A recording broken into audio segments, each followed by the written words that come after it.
Welcome to the greatest podcast in sports betting entertainment. My name is Tanner Kern, certified G, bona fide stud, and you can't teach that. In this right here, this is G Money Grant Mitchell. We are here to break down why Steve Kerr is the biggest idiot in the game of basketball, and you can't teach that. Bada boom, man of the people in the room. G Money Grant Mitchell, how you doing?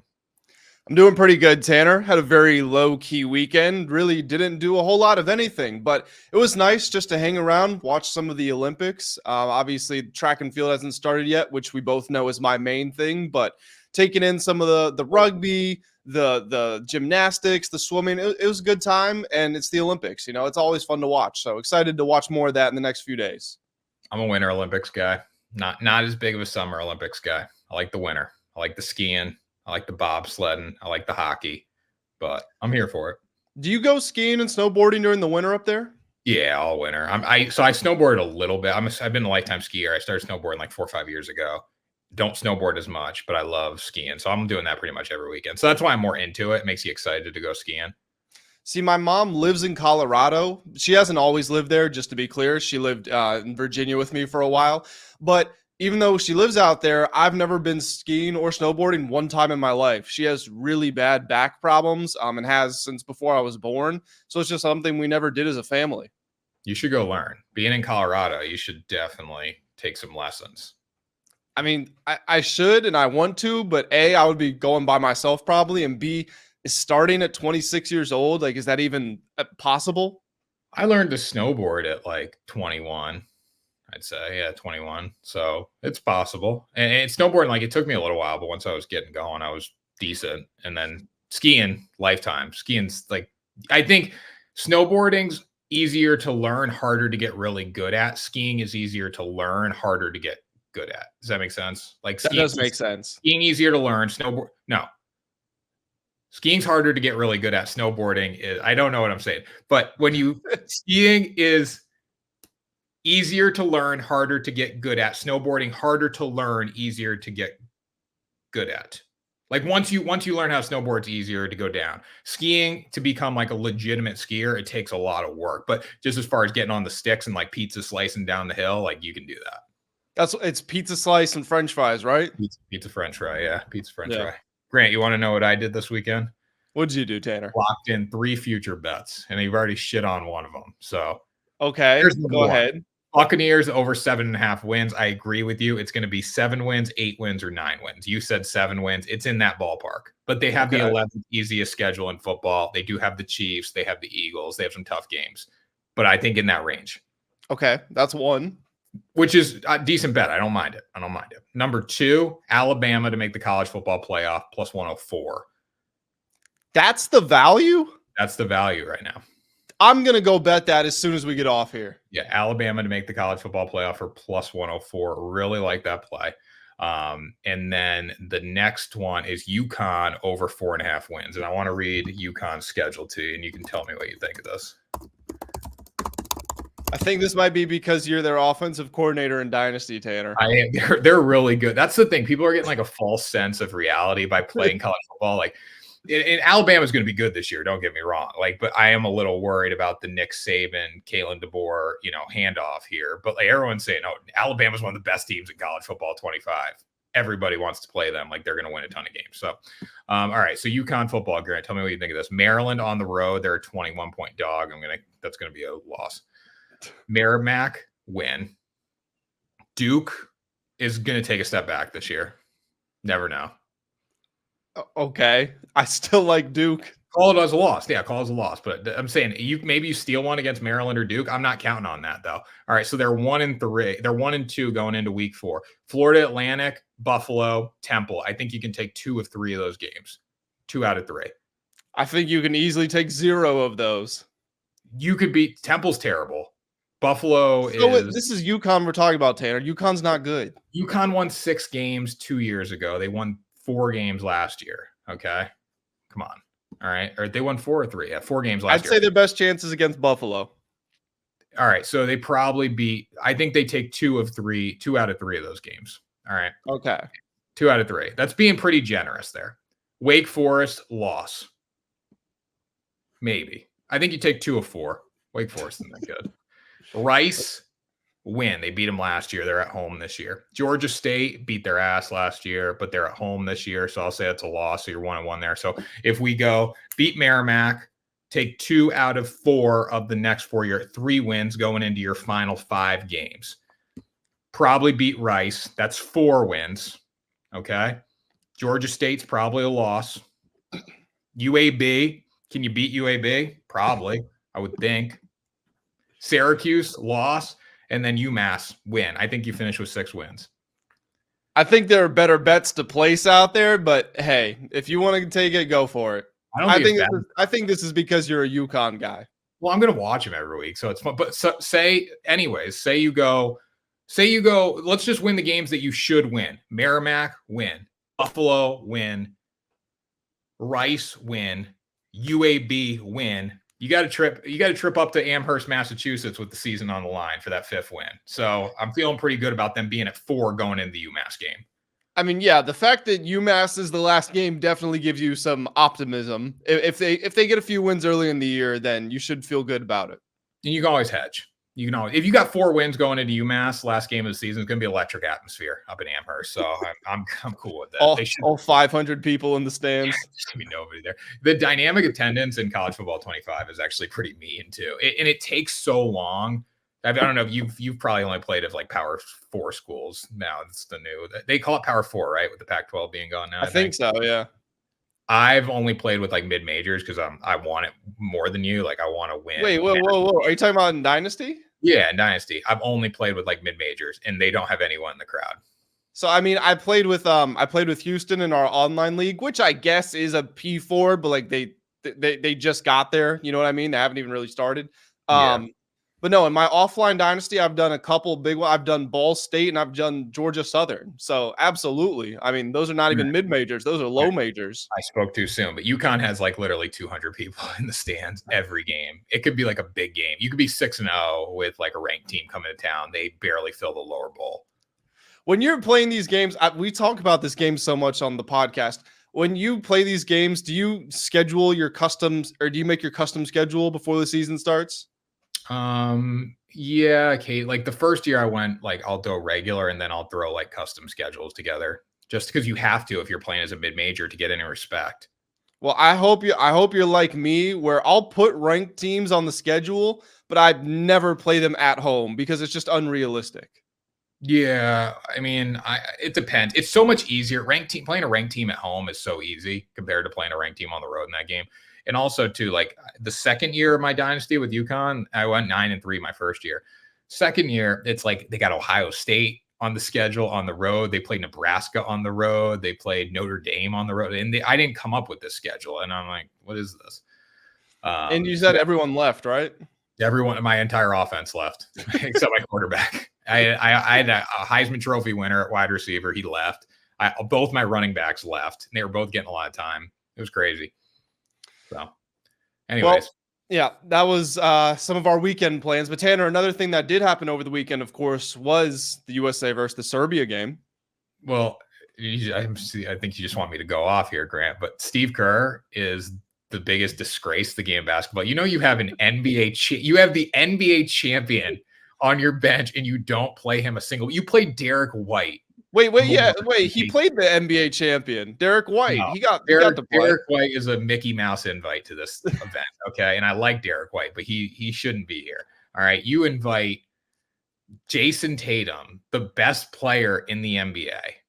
Oh my gosh, Jayson Tatum. Absolutely not. Who won the championship, Grant? It does not make him the best player. Come on.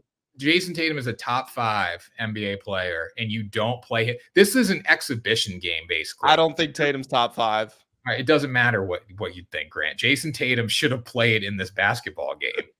It's like an exhibition game. How is this an exhibition game? This is the Olympics. This is the opening game of the Olympics. All right, there was no doubt we were going to beat Serbia. Okay, and Jayson Tatum is the NBA champion. Jayson Tatum should be playing. And it was sad to see him just sitting on the bench. He's like, what the, like Jaylen Brown's having like the best summer ever right now. And Jayson Tatum's like in Paris, just sitting on the bench. Well, did you see what Jaylen Brown tweeted, by the way? No, did he tweet something like that's bullcrap? No. Well, I mean, yes, but not about Jayson Tatum. He was tweeting it about himself, and it was relayed here. I want to pull up the exact tweet. But it was directed to Grant Hill, who is in charge of the Team USA basketball. So he was actually, you remember when he tweeted the emojis and everything? He was kind of dancing around it. Here he goes. Jaylen Brown tweeted, Grant Hill calling me a conspiracy theorist is disappointing. I've been a VP, talking about the Players Association since I was 21 years old. I have a great understanding. So I honestly don't know exactly what he is talking about with this conspiracy theorist or whatever, but I would assume Grant Hill mentioned something about why Jaylen Brown didn't make it on the team. And Jaylen Brown is now going directly at him straight on Twitter, which is really something. Well, now we got to find the conspiracy theory comment. I spoke to Brown's agent. I don't know if that was before or after things went on Twitter, but yeah, I think this idea that there's a conspiracy theory. I always love a good conspiracy theory, but it was really truly a basketball decision, and these are tough decisions. I wonder if Jaylen Brown is talking about how the influence of the Nike owner and some of the political statements Jaylen Brown has made in the past. I wonder if that's what he's getting at. What political statements has Jaylen Brown made in the past? I mean, I honestly, off the top of my head, I can't give very clear-cut examples. I just know that he has been outspoken. I know when Kyrie Irving was going through that thing where he posted the link to the story, Jaylen Brown had some comments on that. There have been some social movements Jaylen Brown has been outspoken on. So he's always said what is on his mind. A lot of the times players just won't say anything. That's not Jaylen Brown.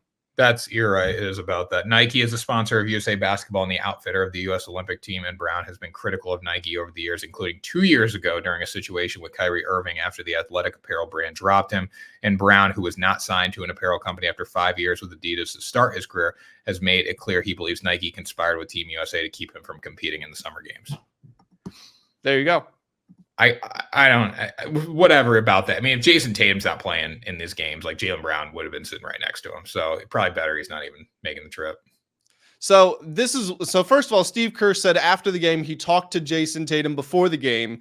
He said that, look, I don't know exactly when you're going to play. Kevin Durant is coming back. We want to get him on the court. And by the way, the Kevin Durant performance in that game was breathtaking. Like, I have not had so much fun watching basketball in such a long time. I mean, for Durant to come back from an injury, just no warm up, no rust, nothing, go out there and go 8 of 8, 5 of 5 from 3. It was truly awesome to see. But you think that even with Durant coming back, Tatum's still going to get on the court. Doesn't happen. Steve Kerr said after the game he felt like an idiot. So you calling him the biggest idiot in the world? Steve Kerr admitted to that. He said, I feel like an idiot. But at the same time, and again, I'm not trying to make the case that Tatum is not better than Derek White or some of these other players, but I do wonder what Tatum's role is on this team, because I don't think he can start. I think the starting lineup, the only change I could see there is maybe Anthony Edwards coming in for Devin Booker.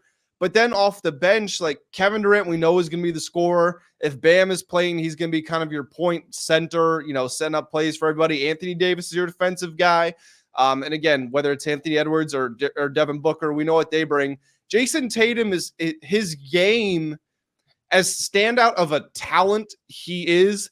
I don't think his game is standout. You don't have to build the team around him. You don't have to structure your plays around him. So I do wonder where he actually slides in with this team. I think it's disrespectful to not play him. If you put him on the team and you bring him over there and you're the NBA champion and you don't play him, it's disrespectful. If you didn't have a spot for him on the team, don't put him on the team. I think the most disrespectful part is that Derek White got to play and he didn't. Yeah. Because again, going down the list, you can make the case Kevin Durant is better than him right now. Honestly, if you wanted to, and I don't think you would, but you could make the case Anthony Edwards is better than him. Whatever, don't touch that. Bam and Anthony Davis play different positions. Like, okay. But then again, it's you've got theoretically in a 10-man rotation, you've got one spot left. Is it going to be Tyrese Halliburton, Derek White, or Jayson Tatum? You would think it would be Tatum. Yeah, definitely. I mean, Tatum should have played in this game over Derek White. And honestly, like it's not like this came down to the wire and it was like the LeBron and KD show and that's what it needed to be. Like there's moments to get Jayson Tatum in this game. And we're talking about Jayson Tatum like he's the kid on the basketball team that his parents sign up and, he shouldn't even be playing basketball. Or that's what we're talking about Jayson Tatum as right now. Like Jayson Tatum is a legitimate star. He's better than everyone Serbia had on the court besides Nikola Jokic. I don't disagree with you. I do also wonder if the fact that LeBron and KD had such great games played into this. You know what I mean? I wonder if it was just we need these guys on the court. They play the same position as Tatum, and because of that, he's not going to get to play. Like, could that have played into it at all? Maybe. Yeah, probably. I mean, it was probably just fun to watch like LeBron and KD going off too. Like for Kerr, he just got lost in the moment, maybe because you think about how he's coaching. And I'm not defending Steve Kerr. I'm not happy with him here. But when you're looking at like him coaching the Warriors, you're not digging this deep on like the equivalent of your bench for the Warriors. You're not digging in Jason. You understand what I'm saying? The U.S. Jayson Tatum's equivalent on the Warriors is not playing any games. So that's maybe where he was at with it.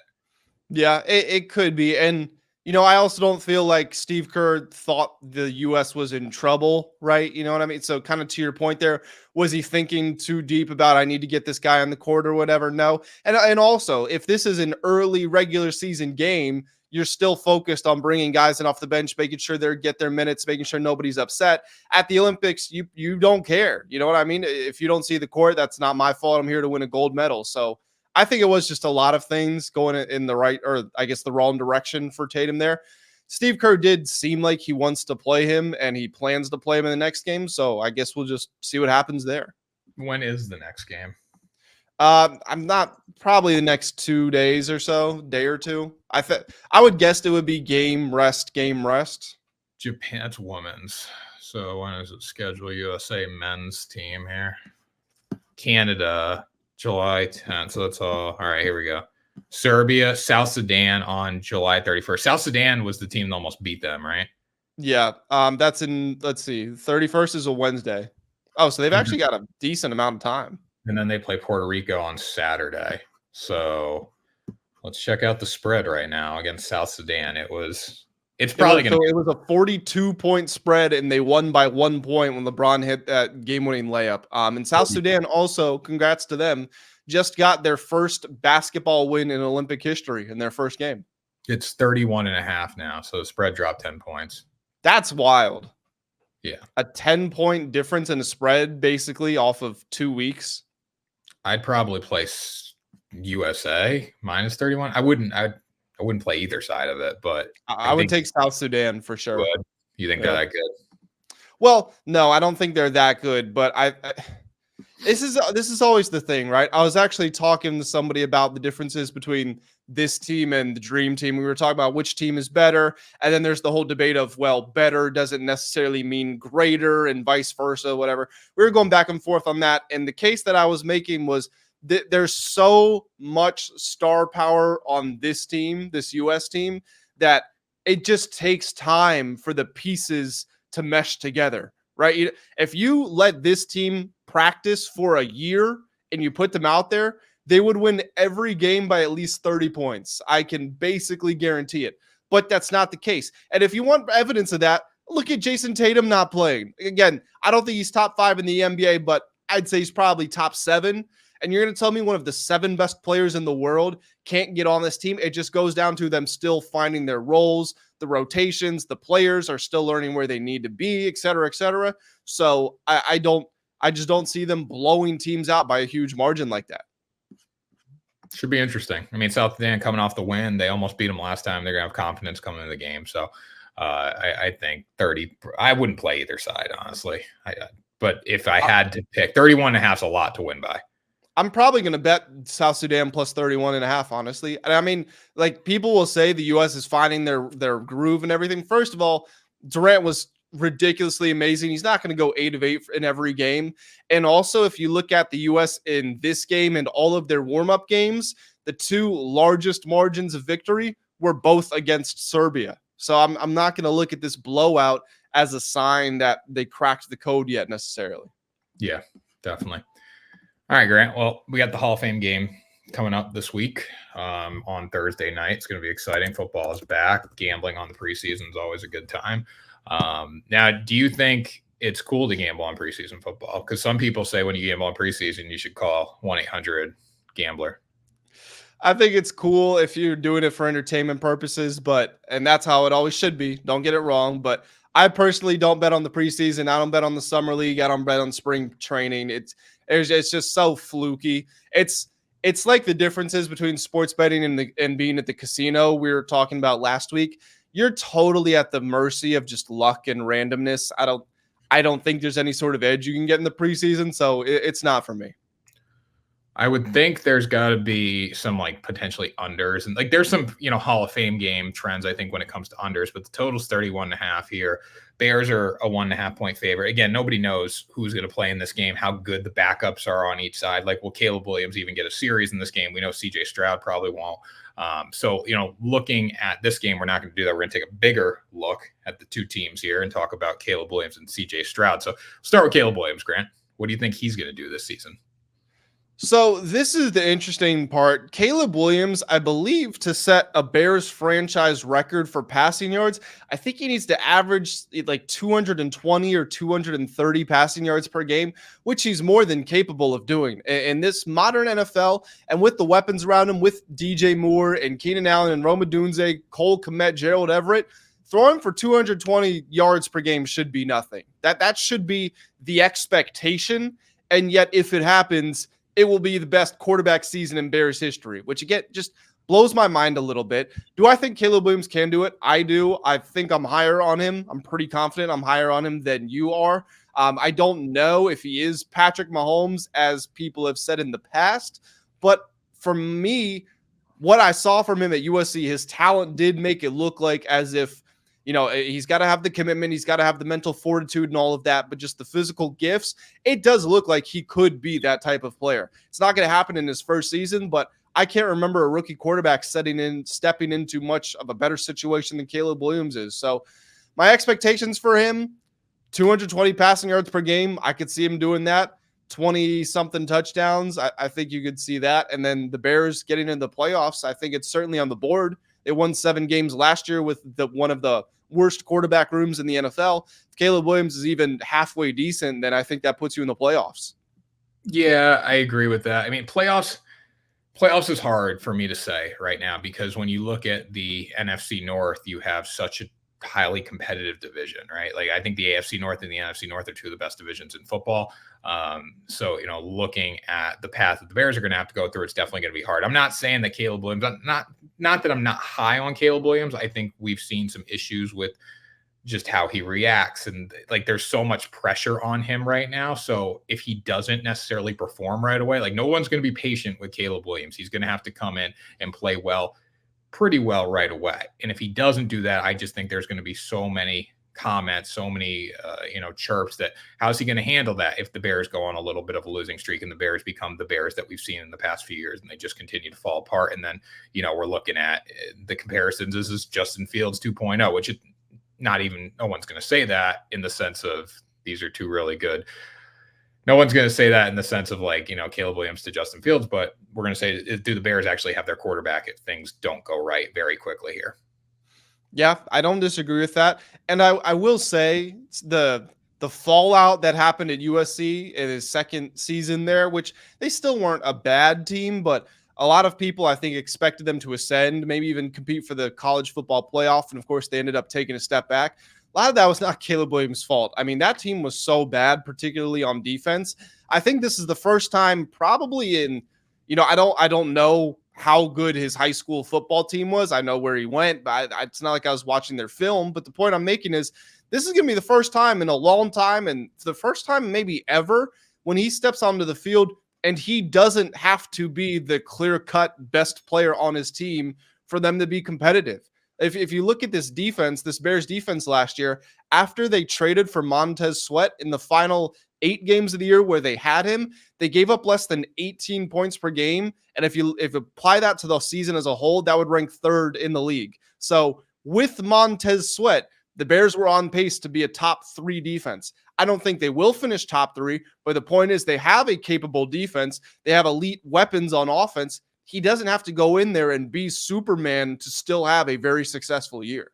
No, but he has to perform. Like that's the biggest thing. I think the defense is going to be good. He has the weapons on offense. We know that, but he has to perform. And we don't know how rookie quarterbacks are going to be until they actually get on the field and play. We've seen quarterbacks that are highly touted, and like the Trevor Lawrence, the greatest quarterback prospect of this generation, and he hasn't necessarily lived up to the hype, which is crazy to think because he's already making $55 million a year now, with the new contract.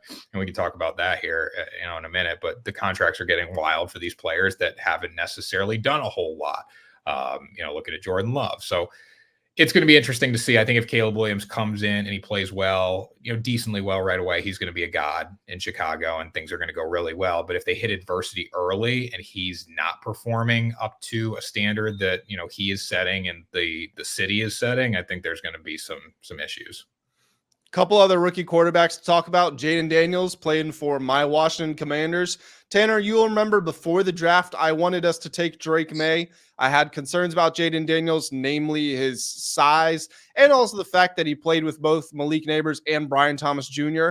Not that he didn't have an incredible season, because he absolutely did. One of the best individual college seasons ever.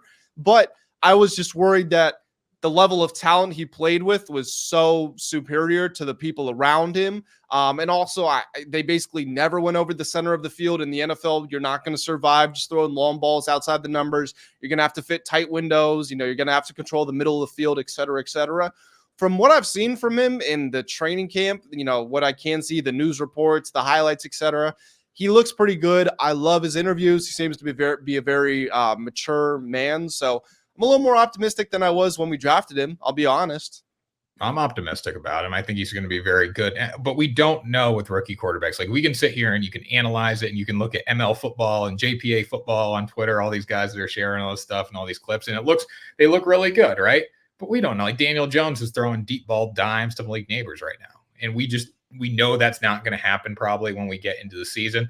For me, Jayden Daniels aside, like looking at Drake Maye and seeing how good he's allegedly been in camp, like, it doesn't matter. In camp, you're not getting hit. You have no pressure to get hit.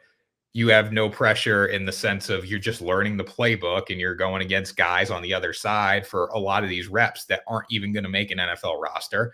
So you just don't know until we get into the season. Like, looking at the Patriots, Mac Jones was a Pro Bowler. Say what you want about that Pro Bowl. He was still a Pro Bowler. People were really excited about Mac Jones. We thought we had our quarterback in New England, and now Drake Maye is all of a sudden, after a week of practice, the next coming of a great quarterback in New England. Jayden Daniels, same thing for him. Like, if he could have a lot of injury problems, like, he could just get hit really hard and then never be the same. He's not that thick. Caleb Williams, like, we don't know what he's going to do. There's been really good quarterbacks in college that have missed, and there's been really bad quarterbacks that have had good NFL careers. You just don't know. So, question, which do you think is the more difficult situation to step into?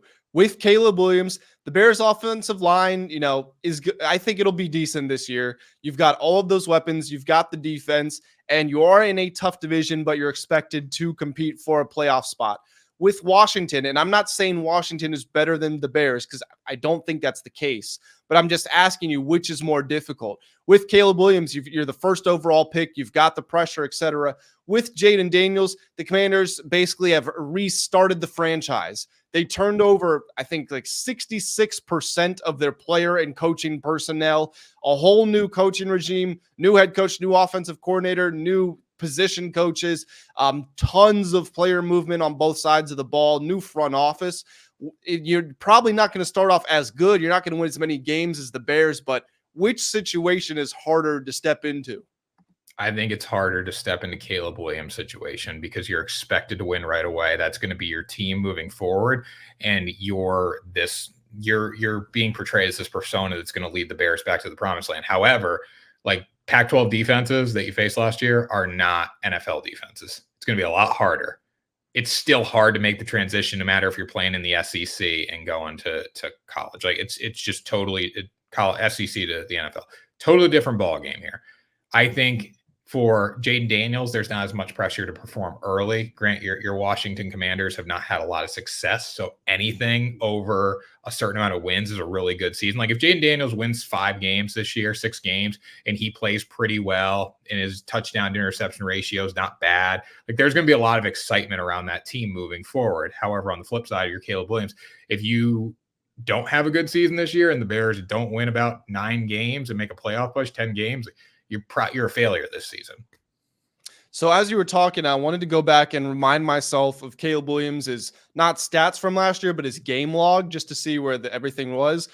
He was amazing to start the year, and they were not tough opponents: San Jose State, Nevada, Stanford, Arizona State. But he starts the season with 15 touchdowns, no interceptions in 4 games. He has 6 touchdowns, 1 interception against Colorado. I'm pretty sure that game was the game of the week. That was when Colorado was still getting a ton of hype and they were having Caleb Williams come to town. So I know that I actually remember watching that game. But after that, he had, let's see here, 7 games, only threw more than 1 touchdown in 2 of them. He had a very, very good game against Washington, which made the national championship. So that was impressive. But I think we both, what? Washington was terrible on defense. I don't think terrible is a stretch too far, but it wasn't the strong point of the team. Yeah. They had a couple good players in the secondary. I think they had a good lineman. Point being, the games against the real big opponents, we both remember the Notre Dame and the Utah game. I think it was the Utah game was the one where he was crying afterward, which you took exception to. The Oregon game, he was not that influential. And then UCLA to close out the year, had a ton of yards, but 1 touchdown, 1 interception. So not the best ending to his college career. Again, I don't think he had a lot of players around him, but to your point, going against guys in training camp and college is very different from stepping on the field on Sunday. Yeah, you don't know what you're going to get, but I'd rather miss on a rookie quarterback than on a guy like, a guy we just paid like Tua or Jordan Love, who you haven't seen a ton of football. Like you've given them $55-56 million a year, 54, whatever range these quarterbacks are in.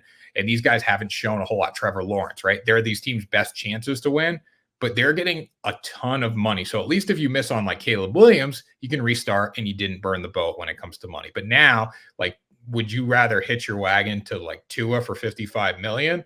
Or, not pay a guy and just take a risk and let him go to free agency and see what he does? I don't think I'd give a guy 55 million right now. No, I'm absolutely with you. And we'll close it out here. But the quarterback contract situation is just so interesting because, in my opinion, which really I don't think should be unique here, what do you play NFL games for? To win Super Bowls. You play the regular season to get the best seed possible. You go to the playoffs and you play to win Super Bowls. That's how it goes. If you're a team like the Miami Dolphins, who you appear to have the head coach, because Mike McDaniel appears to be an offensive guru, you've got Tyreek Hill and Jalen Waddle, and we saw Mike McDaniel get 20 touchdowns out of Raheem Mostert, so you're good there. The offensive line is okay enough. The defense, you've invested heavily. You've got Jordan Poyer and Jalen Ramsey and Bradley Chubb, and you're bringing all these guys over. It looks like you're all in on that side of the ball. So what's the question? It's Tua Tagovailoa. It's your quarterback. This is my thing. Can you close your eyes right now and see Tua winning a Super Bowl with this team? I can't. And the problem there is with Tua's new contract, all that's going to happen is you're not going to be able to afford players around him in the future. So the team is just going to get worse. So if you are a serious contender, if you can't close your eyes and say this is the team to win the Super Bowl right now, well, the team's only going to get worse in the future. And in my opinion, that means you have the wrong quarterback. So that's why I applaud. Honestly, that's why I applaud what the Cowboys are doing. They're not giving Dak his money. And they're saying, Dak, we know you can win 12 games in the regular season. Well, you can't win the Super Bowl. We've seen it enough, and we're not going to pay you. Yeah, no, I think that's the smart way to go, because maybe the Dak Prescott era and the Mike McCarthy era is going to be over at the end of the season, right? Like, Dak's a hell of a quarterback, but what has he shown you to get over the hump? What has Trevor Lawrence shown you that he's going to get over the hump? And again, in the AFC, it's really hard to sit down and say who's going to win a Super Bowl, because you're comparing everything to Patrick Mahomes, and that's really hard to beat. So this $55 million contract, you still have to beat Patrick Mahomes. I don't see Tua beating Mahomes. We saw they couldn't do it last year in the cold.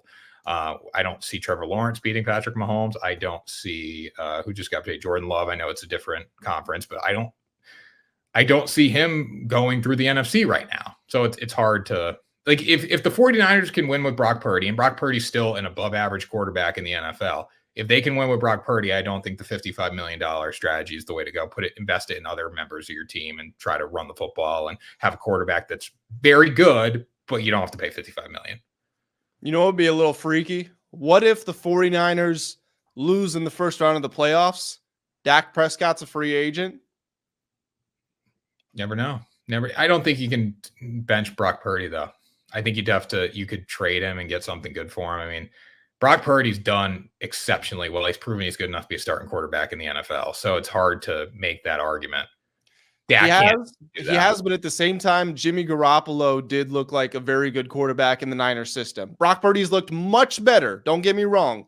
But we have seen players leave this system and they take significant steps backward. Yeah. And the thing about Brock Purdy, he's a quarterback that you could sign as a team, probably not have to pay him $55 million. Yeah, you could give him like a Geno Smith, a Baker Mayfield type contract. And again, Baker Mayfield is still making life-changing money. Like if anyone out there is complaining, what's Baker making? 37, I think he's 30 something.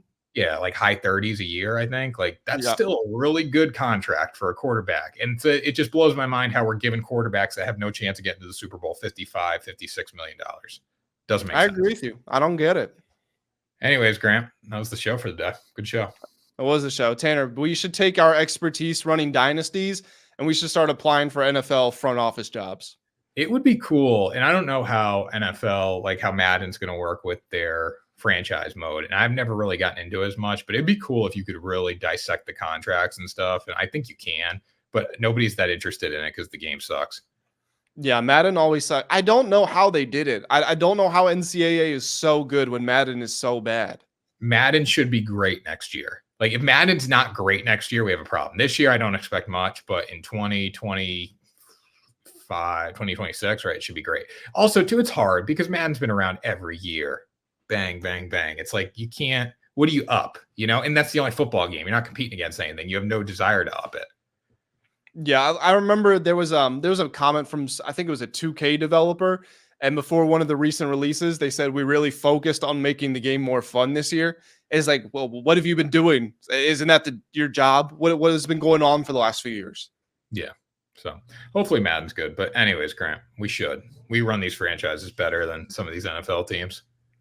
I think we do. And guys, if you want to join us on our journey here on Ride the Line, running franchises, whatever it is we're doing, make sure that you do hit that subscribe button so you never miss out when we post. And Tanner, feel free to take us on out of here. That was Ride the Line, the greatest podcast in sports betting entertainment. We'll see you on Thursday for another episode.